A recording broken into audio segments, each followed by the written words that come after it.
There's an old saying, never meet your heroes. For Dave Chappelle, meeting Jim Carrey turned out to be the clearest proof of that warning he'd ever encounter. Chappelle's recent reflections on that meeting went viral. Not because they were funny, but because they were uncomfortably honest. They reveal a version of Jim Carrey that most people have never seen, and they reshape everything we thought we understood about the man behind the masks. To understand Jim Carrey, you have to go back to the beginning. Not the Hollywood beginning, but the real one. James Eugene Carrey was born in Newmarket, Ontario, into a working-class Catholic household shaped by modest ambitions and quiet resilience. His father, Percy, moved between music and accounting, doing whatever it took to hold things together. His mother, Kathleen, stayed home. By every outward measure, it was an ordinary Canadian upbringing. But something in Jim stood apart from the start. By the age of 8, he was already spending long stretches in front of the mirror, stretching his face into impossible shapes, testing the outer edges of expression. At 10, he wrote a letter to Carol Burnett, fully convinced that his impressions were already good enough to earn him a spot on her show. When a reply arrived, even a standard form response, it felt like confirmation that something real was stirring. What was also stirring, quietly and out of view, was his family's financial collapse. They moved from Scarborough to Burlington, chasing stability that kept slipping just out of reach. Eventually, they lost their home entirely. For a period that left a permanent mark, the entire family lived out of a Volkswagen van, and teenage Jim and his brother slept in a tent at Charles Daly Park beside Lake Ontario. When Jim's father found work at a tire factory, it came with condition. The family could shelter in a house near the plant, but Jim and his brother had to earn their keep. That meant overnight shifts as janitors and security guards, 8-hour stretches in empty buildings, far removed from any version of a dream. The work was repetitive and draining, but it didn't extinguish what was building inside him. By 16, Carrey had abandoned school. He was already performing downtown Toronto comedy, while still tied to factory shifts. Years later, he admitted that if life had gone differently, he could easily have spent his days working in a steel mill in Hamilton, looking out at Burlington Bay, believing those factory jobs were as good as it got. That path didn't take him. He kept moving. Jim Carrey first walked onto a comedy stage in 1977, at 15 years old, with his father beside him.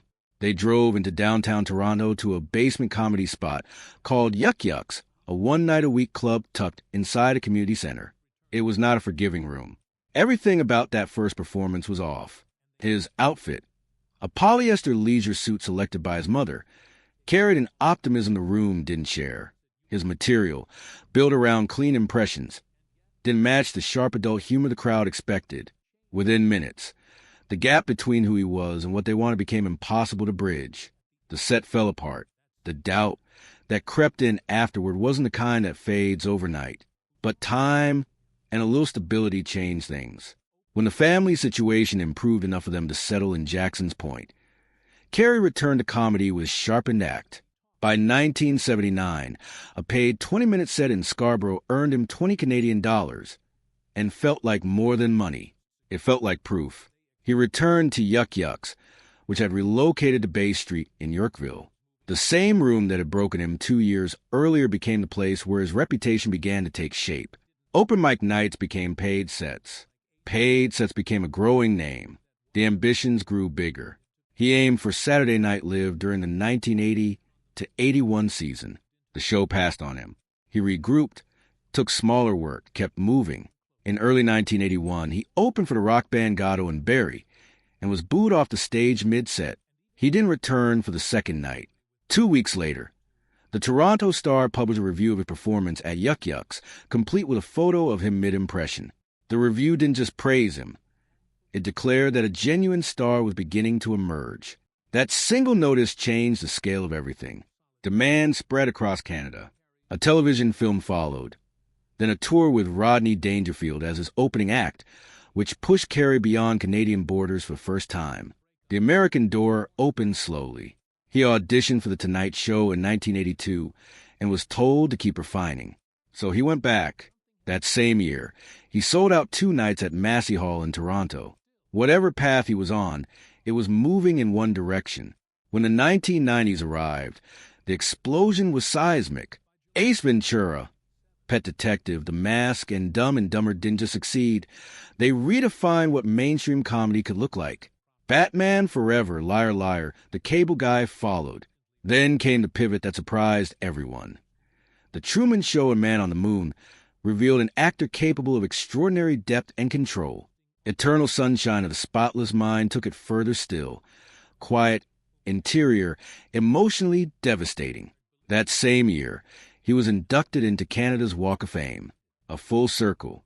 For all the brightness of his public career, Jim Carrey's personal life has followed a more complicated rhythm, one marked by genuine connection, but also by patterns that tend not to hold. His first marriage, to Melissa Womer, ended in 1993 after 6 years together. She had been with him through the lean years, through the uncertainty, through the grind. By her account, nothing seemed wrong until he left the film Ace Ventura. That departure became a dividing line. His relationship with his co-star Lauren Holly raised questions about timing and fidelity that were never fully resolved. Holly later maintained that by the time anything began between them, the marriage was already over in everything but name. The two perspectives never fully reconciled. Carrey and Holly married in 1996. Less than a year later, divorce papers were filed. Holly later described how the relentless presence of paparazzi, photographers on private property, people going through their trash, made an ordinary life together impossible. The pressure never let up. Neither did the separation. By 1999, he was in a relationship with Renee Zellweger, his co-star in Me, Myself and Irene. From the outside, it appeared unusually calm, grounded, even ordinary by Hollywood standards. By December 2000, it was over. Both parties acknowledged that they simply wanted different things. Then came Jenny McCarthy in 2005. Their relationship felt different, more visible, more united. He embraced her son Evan as his own.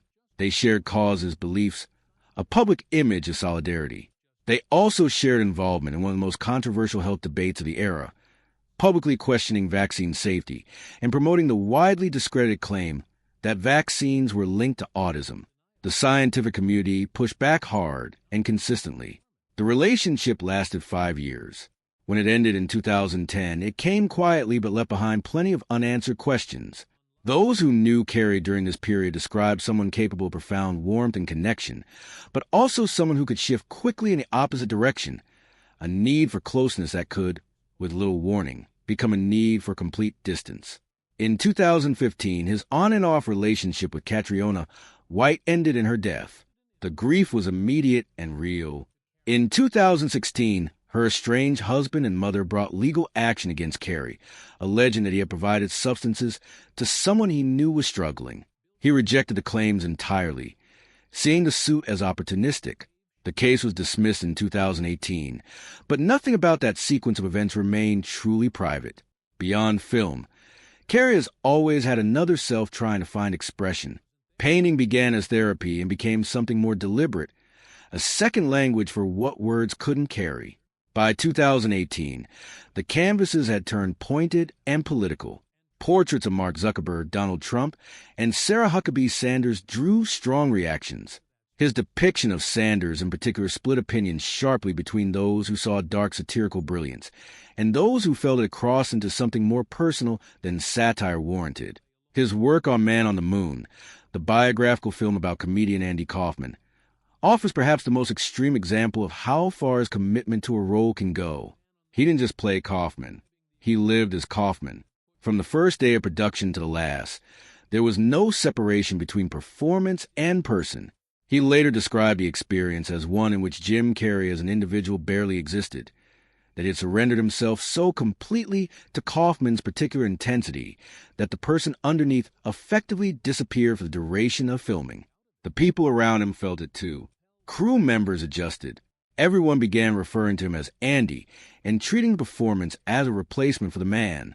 Director Chris Smith, reflecting on that period later, described a consistent feeling of disorientation, of never quite knowing who was actually present. Glimpses of the real person would surface briefly, then recede. What stayed dominant was always the character. By the time Dave Chappelle arrived on the set of Man on the Moon, he had built a career on his own terms. Skeptical of industry games, operating on his own rhythm. But there were still names that carried genuine weight for him, comedians he respected deeply. Jim Carrey was one of them. The introduction came through Norm Macdonald, which made it feel natural, expected. Two people who admired each other's work, finally meeting. It should have been simple. It wasn't. Jim Carrey was not there. What stood in front of Chappelle was Andy Kaufman. Not partially, not intermittently, completely. The voice, the mannerisms, the presence, all of it locked in and unmoving. And perhaps more disorienting than Carrey himself was the environment around him. The entire crew had already adapted. They called him Andy. They treated the character as though it had fully replaced the person. When Chappelle stepped into that space, he was stepping into a reality that had already been agreed upon by everyone else in the room. He could see clearly who he was looking at. It was Jim Carrey, obvious, unmistakable. But everything around him was asking him to ignore that and play along. So he did, for an entire afternoon. Chappelle later reflected on it, with humor. But underneath the humor, the disappointment was still there. He had gone to meet someone he admired, and instead he spent hours talking to a character he didn't believe in, participating in a fiction he hadn't chosen. From his perspective, the whole thing was transparent, and that transparency made it stranger, not less so. He was looking at Jim Carrey.